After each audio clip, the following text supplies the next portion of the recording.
এই নিপা, বোন আমার, তুই কি খাচ্ছিস রে এমন সেটে পুটে? হ্যাঁ, তুই সবসময় আমার খাবারের দিকে এমন ফ্যাল ফ্যাল করে তাকিয়ে থাকিস কেন রে? তোর লজ্জা করে না? বারে, লজ্জা করবে কেন? আমি তো শুধু তোর কাছে জিজ্ঞাসা করলাম যে তুই কি খাচ্ছিস। আমি কি তোর কাছে খেতে চেয়েছি নাকি? হ্যাঁ, তুই এভাবে বলছিস কেন আমাকে বোন? চুপ থাক, তুই কথা বলবি না। চোরের মায়ের বড় গলা। সব সময় আমার খাবার দেখে তোর জিহ্বায় তো পানি আসে। তোরটা খেয়ে আমার খাবারে নজর দিস কিভাবে? বোন আমার, তুই থাম এবার। তোকে তো আমি কিছু বলিনি, তুই আমার উপরে এমন রাখছিস কেন?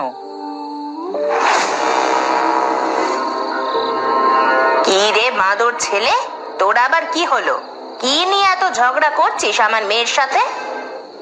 না মা, আমি তো ঝগড়া করছি না। নীলা কি খাচ্ছিল তাই জিজ্ঞাসা করছিলাম। মা দেখো না, আমি যে এই আচার খাচ্ছি না, এটাও সহ্য হচ্ছে না। সব সময় আমার খাবারের ওপর ওর নজর থাকবে। যা এখান থেকে বাঁদর ছেলে, আমার মেয়ের পাশেও ঘুরবি না। হ্যাঁ, আমার সাথে তোমরা সব সময় এমন করো। আমাকে কখনো নিজের ছেলে মনে করো না কেন তোমরা? কি হয়েছে তোমাদের? সবাই এক জায়গায় দেখছি, তা আমার ছেলে মেয়ে দুটো কি করছে? হ্যাঁ, কিছু না বাবা, আমরা সবাই গল্প করছিলাম, তাই না মা? বলো। হ্যাঁ হ্যাঁ, আমরা তো এক জায়গায় বসে গল্প করছিলাম, তোমার কথাই বলছিলাম। কখন আসবে তুমি বাজার থেকে? তা বেশ ভালো হয়েছে। অনেক রাত হয়েছে। হ্যাঁ, চলো আমরা সবাই খেয়ে ঘুমিয়ে পড়ি।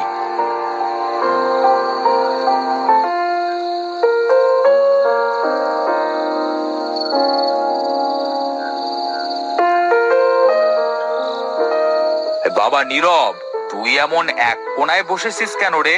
সরে আয় আমার কাছে। আর তোর লেখাপড়ার কি খবর? ভালো বাবা, এবার পরীক্ষায় দেখো আমার অনেক ভালো রেজাল্ট আসবে। বেশ ভালো কথা, শুনে খুব খুশি হলাম। যা, খেয়ে দে, তোরা ঘুমিয়ে পড়।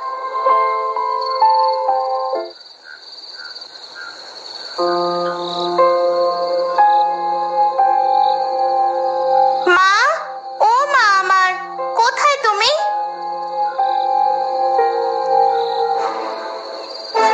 কি হয়েছে মা, এত রাতে ডাকছিস কেন? মা দেখো, আমার না কেমন বমি আসছে।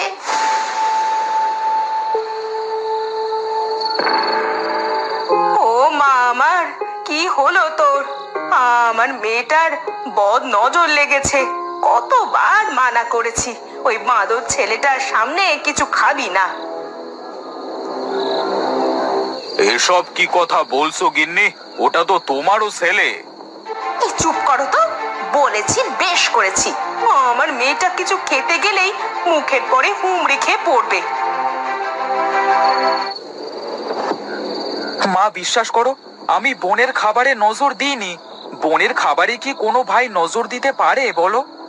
এই বাঁদর অলক্ষণে ছেলে, আমার সামনে থেকে তুই চলে যা। মা তোমরা চুপ করো, আমার কিচ্ছু ভালো লাগছে না।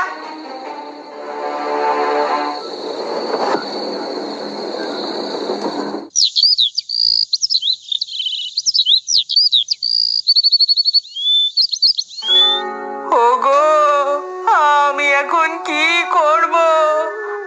আমার মেয়েটাকে নিয়ে আমি এখন কোথায় যাব? শান্ত হও গিন্নি, শান্ত হও। দেখি আমার দ্বারা কিছু করা যায় কিনা।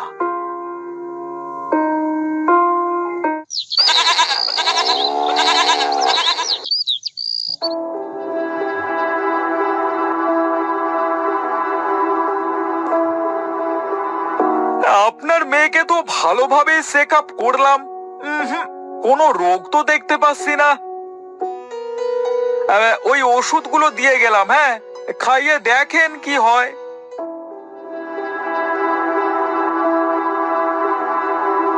ওগো, এবার আমাদের কি হবে?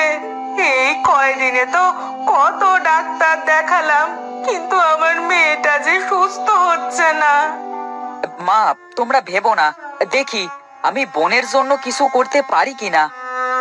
কত জায়গায় তো দেখালাম মেয়েটাকে, সুস্থ তো হলো না। তুই আর কি করবি বাবা? তোর কিচ্ছু করা লাগবে না। তোর জন্যই আজ আমার মেয়েটার এই অবস্থা। বাবা, আমি যাচ্ছি। যতদিন আমার বোনের জন্য ভালো কোনো ডাক্তারের খোঁজ পাবো না, ততদিন আমি বাড়ি ফিরবো না।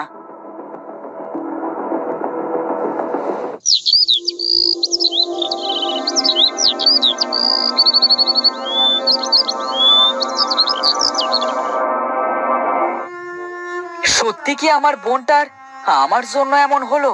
কিন্তু আমি তো আমার বোনের খাবারে নজর দিইনি, তাহলে কেন এমন হলো? এখন আমি কি করব? আমি যে মরে গেলাম। মানুষ কেন বনের প্রাণীদের গায়ে এভাবে তীর মারে? এমন কেউ কি নেই আশেপাশে যে আমার গায়ের এই তীরটা বের করে দেবে?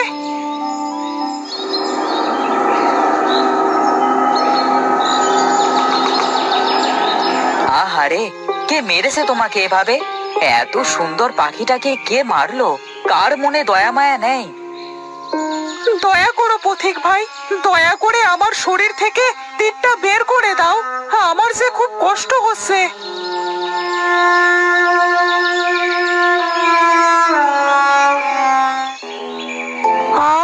তুমি অনেক ভালো গো। তোমার এই ঋণ আমি কোনো দিনও শোধ করতে পারবো না। তোমাকে আমার ঋণ কে শোধ করতে বলেছে? কারোর সামনে কেউ বিপদে পড়লে তাকে বাঁচানো আরেকজনের দায়িত্ব হয়ে পড়ে। তোমার মনটা অনেক ভালো বন্ধু। পৃথিবীর সবাই যদি তোমার মতো ভালো হতো তাহলে অনেক সুন্দর হতো পৃথিবীটা। তা তুমি এখানে কি করতে এসেছো? বাড়িতে আমার বোনটা অনেক অসুস্থ, অনেক ডাক্তার কবিরাজ দেখিয়েও কোনো কাজ হচ্ছে না। তাই বাড়ি থেকে এসেছি বোনের জন্য ভালো কোনো ওষুধ নিতে, যেন আমার বোনটা সুস্থ হয়ে যায়। কেন বন্ধু, তোমার বোনের কি হয়েছে? সে অনেক কথা বন্ধু, তাহলে শোনো। ও তাই বলো। তোমার বোনের যে অসুখ হয়েছে সেটা যে সে অসুখ না। এই অসুখ আমার সেনা একজনেরও হয়েছিল, কিন্তু তারা সেই মেয়েকে বাঁচাতে পারেনি। কি বলছো তুমি? তাহলে কি আমার বোনটাও বাঁচবে না? তোমার বোনের যে খারাপ পরের নজর লেগেছে। মানে? হ্যাঁ গো বন্ধু, তাই তো তার কোনো ওষুধে কাজ করছে না। তাহলে এখন আমি কি করব বন্ধু? বোনের যদি কিছু হয়ে যায় তাহলে তো আমার ওই বাড়িতে আর কোনো জায়গা হবে না। তুমি কোনো চিন্তা করো না, আমি তোমাকে যেভাবে বলবো তুমি সেভাবেই কাজ করবে, তাহলেই তোমার বোন সুস্থ হয়ে যাবে। কি বলবে তুমি, বলো। তাহলে শোনো, নদীর ওই পারে একটা মায়াবী জঙ্গল আছে। সেখানে খারাপ পরীর বসবাস, বুঝলে? ওই খারাপ পরীর মেয়ের মানুষের আচার বানানো খুব পছন্দ করে। তাই সে যাকে আচার খেতে দেখে তার উপরেই নজর দেয়। বলো কি বন্ধু? হ্যাঁ গো, শুধু তাই নয়, তার উপরে ভর করে তাকে মেরেই ফেলে। খারাপ পরে তার মেয়ের জন্য জাদু দিয়ে অনেক রকমের আচার বানিয়ে রাখে, কিন্তু সে সেই আচার খেতে নারাজ। তার মানুষের বানানো আচার চাই চাই। তাহলে এখন কি করব আমি? তুমি যদি ওই মায়াবী জঙ্গলে গিয়ে খারাপ পরীর বানানো জাদুর আচার এনে তোমার বোনকে খাওয়াতে পারো, তাহলেই তোমার বোন আবার সুস্থ হয়ে যাবে। কিন্তু আমি কিভাবে যাব ওই মায়াবী জঙ্গলে? এই বনের ভিতরে মাঝের দিকে গিয়ে দেখবে একটা মায়াবী ময়ূর গাছ আছে। সেই গাছের একটা পালক ছিঁড়ে নেবে। পালকটাই কি আমাকে ওই বনে নিয়ে যাবে? হ্যাঁ, ওই পালককে তুমি বলবে, মায়াবী পালক, তুমি আমাকে মায়াবী জঙ্গলে খারাপ পরীর প্রাসাদে নিয়ে যাও। সে তোমাকে সেখানে নিয়ে যাবে, কিন্তু সাবধান, তারা যেন ভুলেও বুঝতে না পারে যে তুমি জাদুর আচার চুরি করতে গেছো। কেন? তারা যদি বুঝতে পারে তবে কি আমাকে মেরে ফেলবে? হ্যাঁ, মেরে তো ফেলবেই। কারণ তুমি যদি একবার ওই মায়াবী বাগানে যে খারাপ পরীদের জাদুর আসার চুরি করো, তাহলে খারাপ পরীর জাদু শক্তি নষ্ট হয়ে যাবে, আর কোনো দিনও সে জাদু দিয়ে আচার বানাতে পারবে না। কিন্তু জাদুর আচারটা আমি পাবো কোথায়? দেখবে প্রাসাদের ভিতরের ডান পাশে পরীর মেয়ের ঘরে রাখা আছে। আচ্ছা বন্ধু, তোমাকে অনেক ধন্যবাদ। তাহলে আমি আসি। আচ্ছা বন্ধু, তুমি তাহলে যাও, আবার দেখা হবে তোমার সাথে।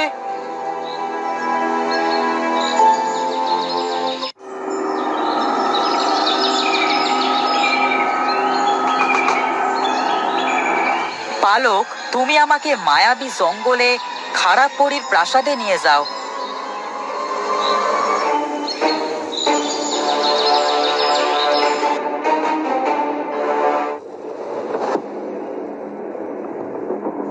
দাঁড়াও পালক এখানে।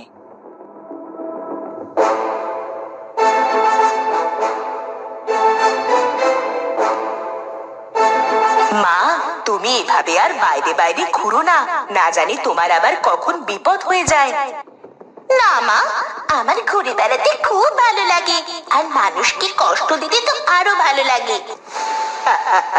আমার পাগলি মেয়েটা কি বলে। দাঁড়া, তোদের মানুষকে কষ্ট দেওয়াচ্ছি।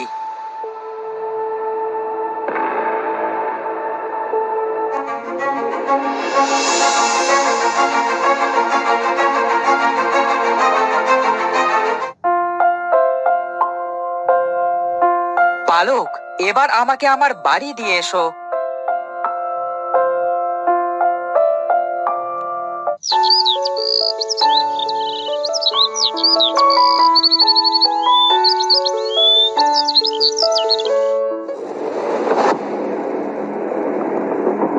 বোন, এই দেখ, তোর জন্য আচার এনেছি। এবার তুই সুস্থ হয়ে যাবি। আমার মেয়েকে তোর দেওয়া এই আচার আমি খাওয়াবো না। না জানি তুই আবার কি আচার নিয়ে এসেছিস আমার মেয়েকে মারতে। আমার মেয়ে আগেও এই আচার খেয়ে এমন অসুস্থ হয়েছে। আহা গিন্নি, কি বাজে কথা বলছো? আগে তো দেখবে ছেলেটা আমার কি নিয়ে এসেছে। মা, এটা জাদুর আচার।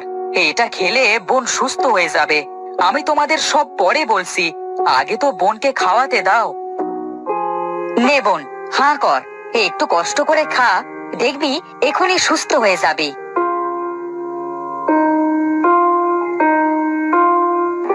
ভাইয়া, আমার তো এখন খুব ভালো লাগছে। দেখো ভাইয়া, আমায় কেমন সুস্থ দেখাচ্ছে। তুমি এটা কেমন আচার খাওয়ালে আমায়? শুনবি? তাহলে শোন।